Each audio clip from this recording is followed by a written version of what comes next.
Super League fans all around the world, this is your hat-trick appearance of the day. Yes, I'm back. I don't feel I've spoken about it enough. So I have another manager waiting to tell the story of their season so far.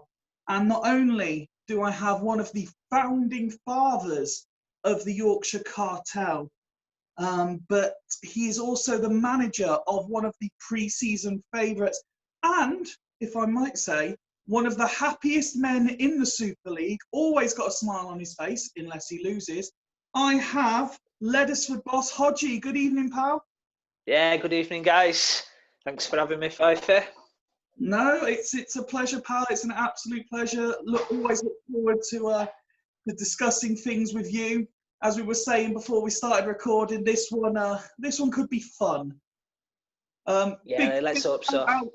Before we get into the realms of the real, the real football, let's just discuss the fantasy football that was going on earlier today. West Brom 0, Leeds United 5. Yeah, no surprises there for me. It's the dinosaur against the genius there, I think. So, we've sent anti-football packing. Good result there. Take them all day long. Speaking of anti-football, I don't necessarily think that is a label that can be thrown at yourselves. As I've done with everyone else, let's just throw a few stats out there to get the juices flowing and ask you how your season's gone so far. Got the result behind me from the last fixture where you beat your good friend and then league leaders Bostock Stanley 3-2 in what was a very entertaining game. You do still, however, sit just 10th in the league. You probably expected more than that by now. You have both scored and conceded 18 goals, so you would argue that it's the defensive side of things that perhaps you need to work on. I know that you amended your formation recently. However, Johan Vogel currently sits 6th in the average rating charts with an average over 8 per game, which is very impressive, particularly for a team, as I say, in the bottom half of the table. You've got Robbie Keane on 5 goals and Lee Chun-So on 4, yet no one's really talking about these as standout players in the division at the moment. And you also have Etsa Berea with 3 assists. With all that in mind, how have you viewed the start to the season? Personally, I don't think it's been too bad, really. I mean, I know we're 10th, which isn't great, but we're 2 points off the playoffs. When we get beat, we tend to get quite well beat. I mean, I think we've lost to Fulchester, who I fully expect to be up there come the end of the season. Gazelles, again, who I fully expect to be up there. They could be top 2 even, maybe. And then Churchtown beat us, where I think we were the better side, to be honest. And who was the other one? There's been another one recently. Somebody else beat us. Can't think who. But yeah, I think when we're good, we're very good. But we have those off days where we don't turn up, and we've been well beat when we've been beat, I think. I think the reason your position comes as such a surprise is because people look at the number. And although we all recognise how tight the league is, as you've already alluded to, they see you down in 10th and they think that represents not doing so well. When you look at the squad you've got and you were billed as one of the early season favourites, a prime example was in the last game, and please forgive me if I get this wrong, I believe it was Montella started, who is a Super League winner, and you were able to bring Morientes off the bench who scored a crucial goal. Yeah, I just remembered it. You won it. You were the other team that beat me. I wasn't even doing that. So again, another team that's going to be should be up there, I think. So yeah, that weren't me winding you up. I genuinely got that one. But yeah, I think we've got plenty of depth in the squad, and obviously I had the sort of failed one at the back formation, I think. So loaded the game up, shoved the players in to try and make a new formation. And what I found is a lot of versatile players. You know, you like Savolodenkov, he can play as an attacking midfielder. He can play as a fullback. Patazoglu can play as a right back, right wing back, DMC, centre half. Bobby Keane, Chun Su can both go up top. They can play AMC. Exaburia can play behind the front three. He can play as a striker if needed. He can play right wing back. So I think we've got a lot of options there. And I think that does help. And that also helps with your bench as well, because, you know, you only get 4 subs. Obviously, one of them is going to be a goalkeeper. So you've only got 3 outfield players on. And I just think it helps if you've got a bit of versatility and you can sort of cover all bases if there's any injuries there. I can't recall now if it was Scott or with Greavesy that I was discussing that when certain players are not being picked out as, you know, for example, people are talking about Kieran Dyer this year because he's playing phenomenally well. You've got other players like Veron being picked out because he's playing very well and things like that. In your case, is it more of a team effort that's going to lead to success? Because I mentioned in sort of the beginning bit there, I mentioned Vogel, I mentioned Keane, Chunso, Etsabaria, but no one's really talking about these players. Yeah, I mean, I think, to be fair, Johan Vogel's been very good every week. He's been a standout player. Keane and Chunso are very 10 or 6. You know, you get a 10 out of them and they'll score a couple of goals, they'll be brilliant, or you'll get a 6 for a couple of weeks. So I just think it's trying to find that little bit of consistency, and if we can do that, then I think there's plenty of players in that squad who will be talked about a little bit more come round 26. Do you feel a certain amount of pressure when, I mean, I think you're the 6th manager now to do these one-on-ones, and obviously you're always in the chat and stuff, so you can see what people are saying. Do you feel a certain pressure that people are saying you should be higher? No. When you finished 13th with that Arty Celtic squad, season 1, then no, there's no pressure. I've already outdone myself, I think, with anything I could do with this team with that, to be fair. Last time out, as we've alluded to, you got a very, very impressive 3-2 win. What pleased you mostly about that? What are you going to try and build on next time out? And which bits do you still need to work on? Just winning, mate. Just we needed to win. We've lost three in a row, and I couldn't really argue with any of them apart from the Churchtown one. But what I've seen is decent performances, even though we're getting beat. Because as I alluded to before, the Arty Celtic thing was just season was bad. You know, you've probably been there yourself when you're getting beat 2 and 3-0, and all you've got is a load of 5s and 6s, and you're like, what can I do here? So, to be honest, it wasn't anything to do with performances. It was literally just, we need 3 points and we need a W outside of his name. Maybe just for a little bit of confidence, I think. Next time out, you don't actually have a fixture because of the postponement. I know you put in a request for a friendly to keep the team ticking over, but that couldn't be arranged either. Off the back of, this is a similar question to I asked Jamie, off the back of a very good win, is it a shame that you've now got this postponement, or are you happy that, as I've seen that you put I can't remember if it was a tweet or a message earlier, that at least the players are going to be fit now?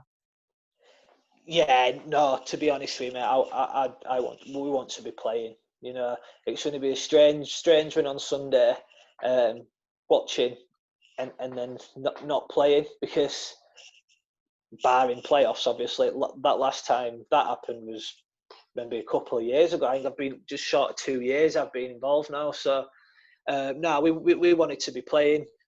Obviously, momentum would have been nice, but even if Bostock would have turned us over, I would have still been keen to be playing Sunday. It's just how it's gone, I suppose. A little bit unlucky, really, but it's hard doing. I think it's unlucky for Jamie because it's nothing to do with him. It's just because he's playing us. So, but yeah, it is what it is, and be nice to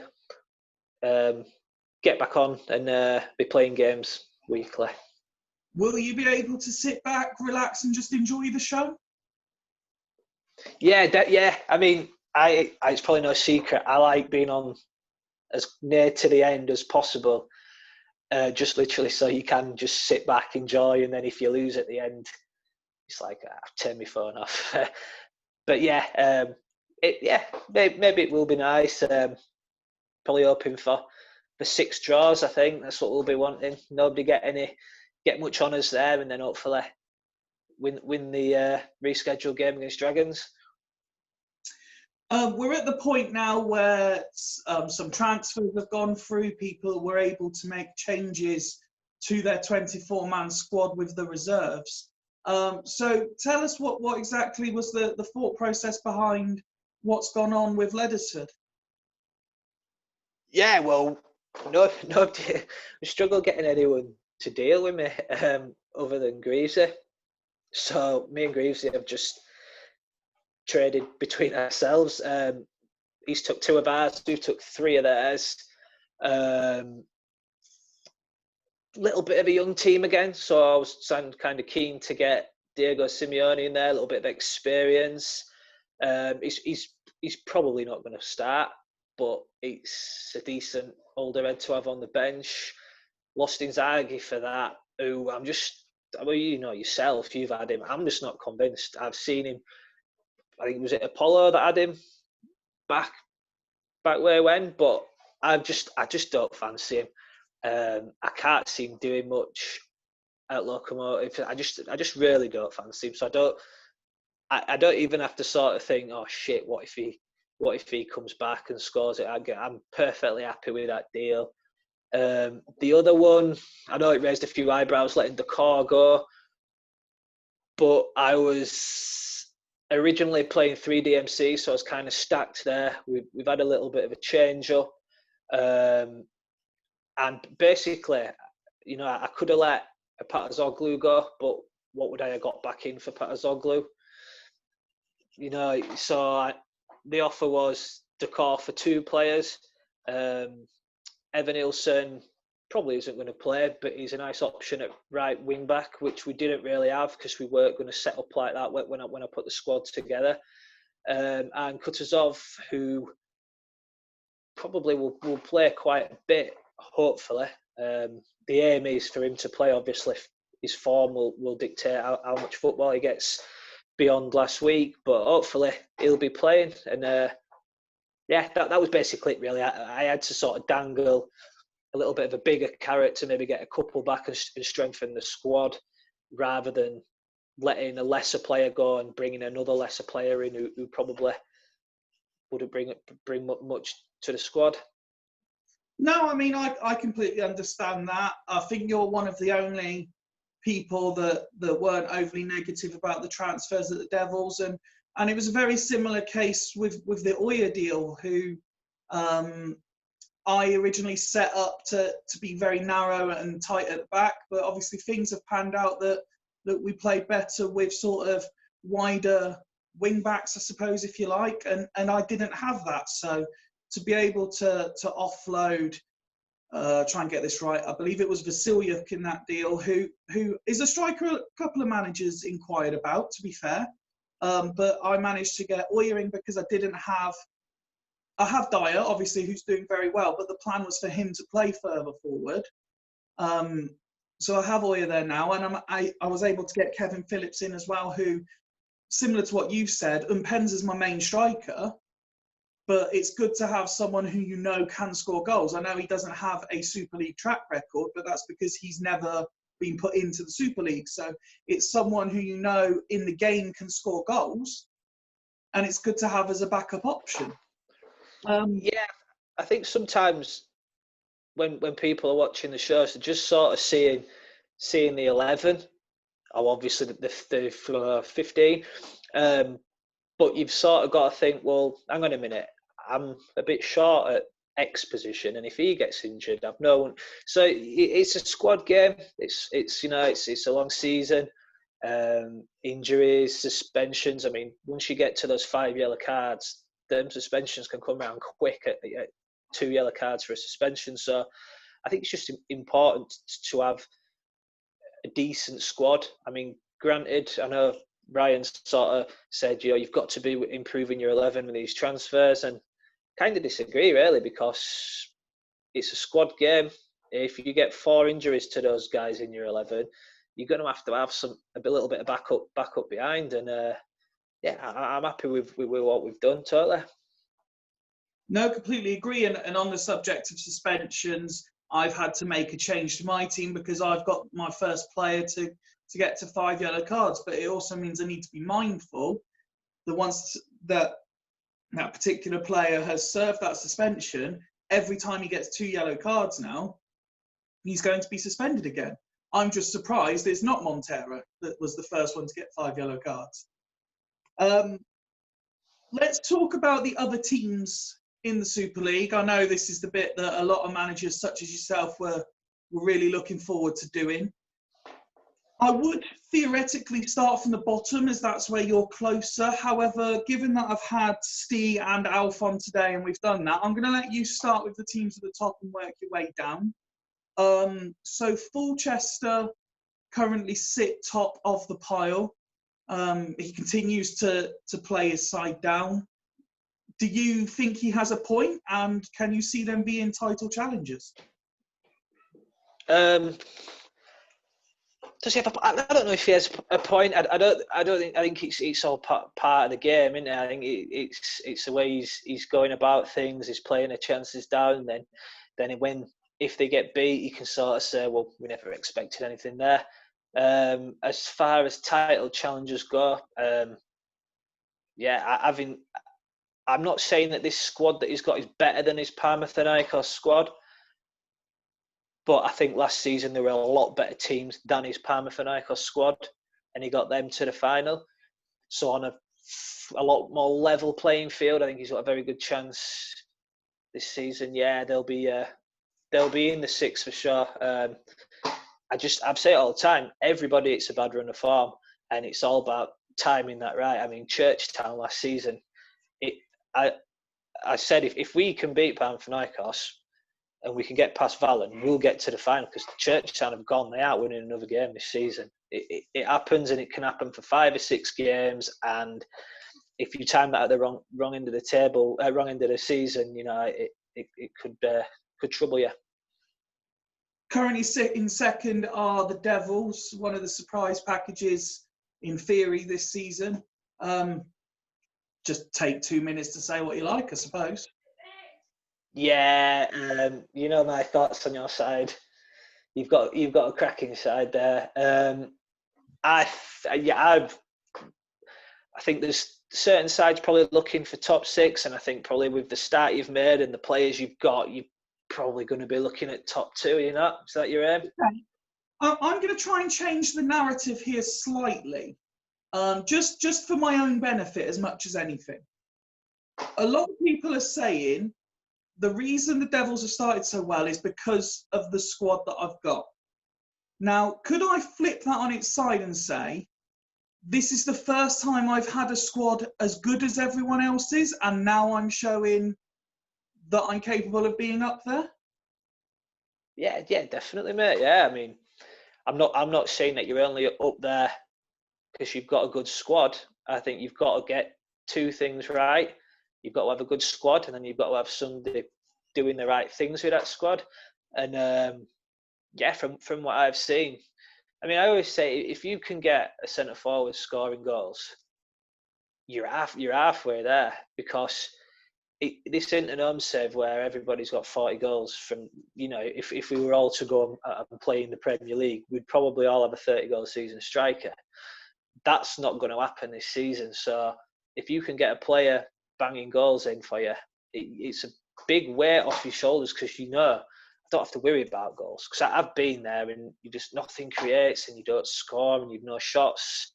And if you've got a centre forward who can put the ball in the back of the net, you don't really have to worry about possession and stuff like that, because you know you've got a kid that's probably going to score you pretty much a goal a game. So someone's going to have to score 2 just to beat you, at least 2 to beat you. So I think you're onto a good one there. And you know, there's 1 or 2 big players in there that haven't started playing either. I mean, Ronaldinho's been pretty quiet. If he clicks, it's going to be hard work for the rest of us. Bostock Stanley were top. You, as we've alluded to, beat them. They're still joint top, but they have had now 2 defeats in a row. You mentioned earlier about blips in the season. Could you see this being theirs? Yeah, it definitely could be. I think I don't personally think the squad's. If you would have asked me, will Bostock be top at this point, joint top, I would have said no. So I think that's sort of a lot of credit to what Scott's doing there. The Zidane project, how long will that roll on for? Personally, I'm not a big fan of him myself. He's got Riquelme to come back in there. Again, somebody else who have absolutely failed in the Super League. So, I don't know. I think Scott's maybe overachieved a little bit with the squad that he's got, which is not me having a go. It's sort of taking me off to the work that he's done. But what I will actually say is we beat Bostock there 3-2 and we scored a couple of late goals. We actually did that last season to Scott, as he was Chudley at the time, and that was the first game of the 8 wins in a row. So we're hoping now that it's going to be 7 more following that, or 8 more, so we can get 9, get the record. Sitting in 4th at the moment are arguably the surprise package so far, Locomotive Boston. Although 4th, they're only 1 point off top themselves. And you mentioned about perhaps Scott overachieving. I think, personally, Greavesy has done the best job so far with the tools at his disposal. Yeah, he has. I mean, when you did the pre-season blog and it was asking people to pick who they thought would win it and who would lose it, I said, look, I can't really comment because there's 3 blokes in here and they could be absolutely useless, they could be absolutely brilliant. It would kind of be unfair. And a lot of people picked Locomotive to be bottom, and we played them the first game, and we got a point against them. I remember looking at his side and thinking, well, everyone's been saying he's got a bit of a poor team, but that's quite a decent 11 that he's put out. But what I will say is he doesn't want to get caught up in this whole shithouse thing, because I think we've seen it with Alf's dad's army, haven't we? You know, just picking players because they're old. You know, Matty Holland played on Sunday night because he was seen as a shithouse player. You know, an ugly player. He'll get in there, he'll break play down, he'll slow the game down with fouls. And I just think you've got to remember it's a game engine. It's not real sometimes. And I think just don't get dragged into that, because he's had a fantastic start. And if you can push on with that and not sort of be playing these war horses because they get bookings and it's what we do. But that's just my opinion. We move on to Haggis Hunters, currently in 5th. They had a bad result, and I'm trying to not follow the same narrative, but the same questions and same comments keep coming back.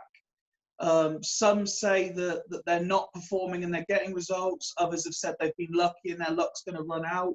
I'm a fan of what the boys are doing there, but what's your take? Are they lucky, or are they being sort of underrepresented with what people are saying?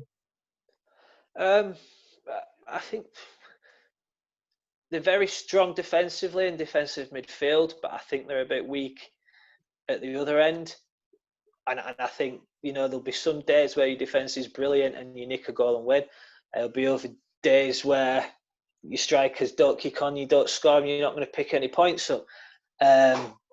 I think genuinely, if you can throw top centre forward into that side, then they become very, very dangerous.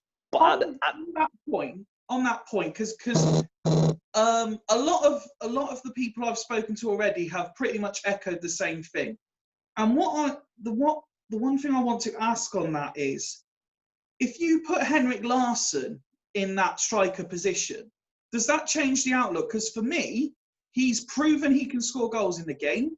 He's proven he can score goals in the Super League. And the only difference between him now and him for anyone else is he's playing that AM role instead of the striker role. Yeah, I think there'd be a better side with Larsson up top instead of Saha and Salas. Would they win it with Larsson up front? No, I don't think they'd win it, to be fair. I think there's better set up sides out there at the minute. But to be one player off at this early stage, literally, if they could get a deal over the line for a Christian Vieri, or maybe if I was interested in letting Montella go at the end of this season, and they could get a tune out of him, then it's not a bad place to be at. It's sort of when you've got 3 or 4 problems, and then you're thinking, well, shit, what can I address here first? But when you've only got one problem and you know what it is, it's a little bit easier to sort out. Well, you would think so, but then I suppose you could ask Ole Gunnar Solskjaer if it's that easy to sort just having one problem. The last team in the top 6 currently are Sloths. And again, a team that no one's really talking about, but they've been there or thereabouts all during the first half of the season. What have you made of their start? Yeah, they've had a good start. I think everyone's been a little bit up and down. I think you could sort of pick results out for every side and say, wow, what a result. And you could also pick them out and say, well, fucking maybe they're not as good as we thought. Yeah, they've got some really impressive players. I'm a big David Collins fan. I had him at SLF. So yeah, there was no doubts for me that he could do it. He scored goals for me there. I like Rob. I like Joe. They're two good guys. Will they make the 6? I'm not so sure, to be honest, because I think there's maybe 5 stronger teams than them in there now, and then obviously I want to get in. we dropped below the dotted line to Gazelles, and questions are now being asked of them a little bit. Do you think that it's just a case of the league being tight and they are where they are, or is it a case that perhaps they're a side that aren't as good as people said? Yeah, it's just a weird one, really, because they set off a little bit slow, but you knew that Clivert was going to come back, and if you got Clivert scoring, they'd be all right, and that seemed to happen, and you thought, oh, well, here they go, and then they've just stuttered the last couple of weeks. Again, they've not come out of any games being given a real beating, but they've just been a little bit flat. I think sometimes when you're watching a game and if you feel like somebody's going to score, someone's going to score, or there's not been any of that. It's just sort of fizzled out a little bit. They've gone behind, and then it's sort of like, no, we're going to get beat again. Just sort of giving up a little bit. It's a strange one. Craig's not been playing what I would call Craig tactics either with him. He's gone a little bit different, which has surprised me, because I thought he'd just get sort of a core of 11 strong players, play his usual way and be hard to beat. But he seems to have gone for a few different formations, and I don't know whether that's maybe hindered him a little bit, not settled down, whether we'll see maybe a more fancied formation from him and go with something like that. 'Cause it is a strange one. It's a very, very good side. And what about Churchtown? What's your view on them? I don't rate the side, to be honest with you. Xavier Zanetti is a great player. He gets sung about, but what's he ever done in this league? Well, I don't even know where he was last year. Who had him last time? Thiago, possibly. Yeah, so he's never done it for me. Yeah, I wouldn't. If he came available, if Kieran said, right, Aymar can go, I don't even think I'd bother even inquiring, to be honest with you. Yeah, I think he's a bit of a myth. Bit of a myth there. He's great on an home save, don't get me wrong, but I've just never seen it from him in the Super League. Maybe I'm missing something. What about Hull's Vikings? What have you made to their on off start? Yeah, basically they everyone else has sort of been a little bit win lose, where they sort of piled a load of defeats up, then piled a load of wins up. They've got three brilliant strikers, to be honest with you. Pizarro was somebody who I noticed he wasn't getting a game, and we sort of had a little look at him, but there wasn't really much of a deal to be done there. Again, I think Jens is another one who becomes stronger after this window, gets his players settled, because he's another one who sort of changed his setup and maybe didn't quite have. He had the players for it, but then not the squad as such. So, he got a couple of red cards against Haggis, and then his defence is like, well, I'm not set up for this. So I think it's allowed him to bring another left back in, and I think he'll get going a bit more consistency now. And yeah, that's all it is. Sometimes it's just consistency. It's just stop, start, win, lose. You never really get any momentum going, and you just need to get a couple of wins on the bounce, and confidence shoots up a little. We're now looking at teams below you in the table, and directly underneath the Dragons. Yeah, so that's where Dragons always tend to be, isn't it? Whenever I've been around Dragons, start really poorly, and finish really strongly, which I think is the best way to do it. I think it's better to do it that way around. We just always leave ourselves with a little bit too much to do. Again, they've got, I keep saying we've got a good side. Everyone, it's a very, very level playing field. If you ask me to pick the weakest 11 out, it would be a struggle, because I think everyone's maybe got a weak spot and everyone's got strong spots. Oliver Kahn was obviously a massive weak spot for Dragons, but they seem to have got a couple of performances out of him now. We all know if your goalkeepers are throwing them in, it's such a difficult game, and I think they get Oliver Kahn sorted, a bit of a solid base. They should kick on a little bit. I wouldn't expect them to make the six. I don't think three managers helps, to be fair, because you're picking different players week in, week out, different formations. You're never getting sort of any consistency going, and I don't think it'll. I mean, I still don't even know these other two fellas are, to be honest with you. Are we sure that they're definitely not just all Jamie? No, they're definitely not all Jamie. If you've heard any stuff they all do together, they've all got very distinct, different accents. Right. I apologise for that. I'm sure they're lovely men. I apologise for that. Let's quickly move on to Steve at Dudley. Obviously, a big fan coming into it, and not quite lived up to his expectations, maybe. Yeah, but I think Steve, he's messed about with his formation, this, that, and the other. But I think he's got a lot of big players who I don't always do it for me. I think letting Robin go wasn't a bad idea, because he's 17 years old and he brings Crespo in for that deal. The one that surprised me was letting Gattuso go, because he's always done it, and he's a very versatile player. I was surprised at that. Totti, not for me in the Super League, never done it. I've had first-hand of experience.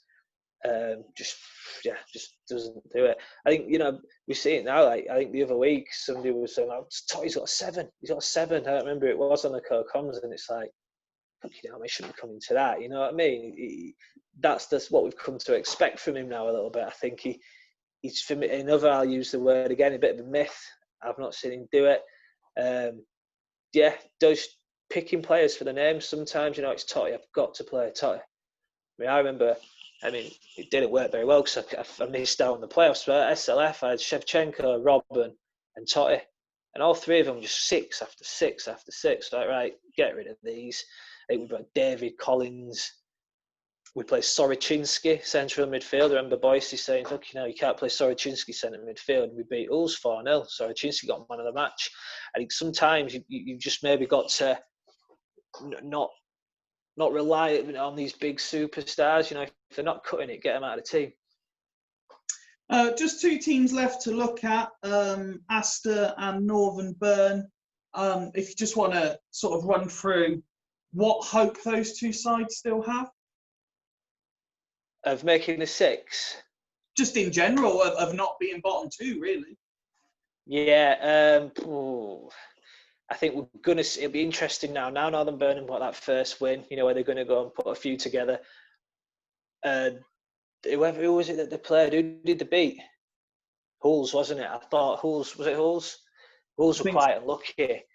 They had plenty of shots, plenty of efforts. So I think I'd like you to ask me next week after Sunday about Northern Burn, because I think, was that just a bit of a flash in the pan, and they're now going to start to turn it around?